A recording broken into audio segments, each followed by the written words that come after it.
கிட்டத்தட்ட 28 ஆண்டுகளுக்கு பிறகு ஷங்கர் கமல்ஹாசன் கூட்டணியில் உருவாகியிருக்கும் இந்தியன் 2 திரைப்படம் இன்று உலகெங்கிலும் பிரம்மாண்டமாக வெளியாகி இருக்கிறது. இந்தியன் முதல் பாகம் ஏற்படுத்திய தாக்கத்தின் காரணமாக இந்தியன் 2 படத்தை பார்க்க பலரும் ஆர்வத்தோடு காத்திருந்தார்கள். அவர்களுக்கு படம் திருப்தி கொடுத்ததா இல்லையா என்பதை பற்றி இந்த பதிவில் நாம் பார்க்கலாம். படத்தின் கதைப்படி சித்தார்த், பிரியா பவானி சங்கர், ஜெகன் உள்ளிட்டோர் தமிழ்நாட்டில் நடக்கும் லஞ்சம், ஊழல், குற்ற செயல்களில் ஈடுபடுவோரின் எண்ணிக்கை அதிகரிக்க அவர்களை எப்படியாவது திரித்து விட வேண்டும், நாட்டை காப்பாற்ற வேண்டும் என்று தனியாக யூடியூப் சேனல் நடத்தி அதன் மூலம் வீடியோக்களை வெளியிட்டு கவனத்தை பெற்று வருகிறார்கள்.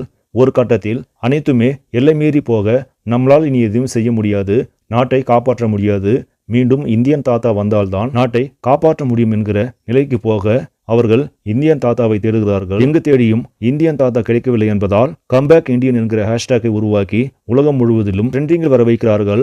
இதனை பார்த்த இந்தியன் தாத்தா சேனாதிபதி இந்திய நாடு மிக மோசமாக சென்று கொண்டிருக்கிறது, நாம் போய்தான் அதை காப்பாற்ற வேண்டும் என்று வருகிறார். இங்கு வந்து அவர் என்னென்ன சிக்கல்களை சந்தித்தார் என்பதே படத்தின் கதையாக இருக்கிறது. முதல் பாகத்தில் தமிழகத்தில் நடக்கும் லஞ்ச லாவண்ய ஊழல்களை தட்டி கேட்கும் சுதந்திர போராட்ட வீரராக நடித்திருந்தார். தற்போது இந்தியா முழுக்க அவருடைய பயணம் தொடர்கிறது. இந்தியா முழுக்க இருக்கும் லஞ்சம், ஊழல் வாங்கும் அதிகாரிகள் அவர் என்ன செய்கிறார் என்பதே படத்தின் கதையாக கொடுத்திருக்கிறார் ஷங்கர். இருந்த போதிலும் முதல் பாகத்தில் இருந்த விறுவிறுப்பும் வேகமும் இரண்டாம் பாகத்தில் இல்லை. படத்தில் கமலின் நடிப்பு அட்டகாசமாக இருந்தாலும் ஏதோ ஒன்று குறைவது போல்தான் தெரிகிறது. அனிருத்தின் இசை பிரம்மாண்டமாக இருக்கிறது. அதேபோல் விஎஃப்எக்ஸ் காட்சிகளும் சூப்பராக இருக்கிறது. கமலுடைய மேக்கப்பும் நன்றாகத்தான் இருக்கிறது. இருந்த போதிலும் படத்திற்கு தற்போது ரசிகர்கள் கலவையான விமர்சனங்களை கொடுத்து வருகிறார்கள். இது பாக்ஸ் ஆபீஸில் எந்த மாதிரியான தாக்கத்தை ஏற்படுத்த போகிறது என்பதை பொறுத்தும் தான் பார்க்க வேண்டும். மொத்தத்தில் இந்தியன் 2 விறுவிறுப்பு குறைவு.